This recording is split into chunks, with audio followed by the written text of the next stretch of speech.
ajan laulu. On aika tuntea hellyyttä.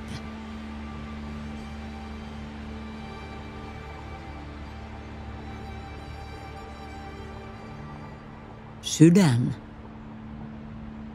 ei ole vain sitä, mitä luulemme. Sydän, jota tutkimme, ei ole vain fyysinen elin. Se ei ole kuva.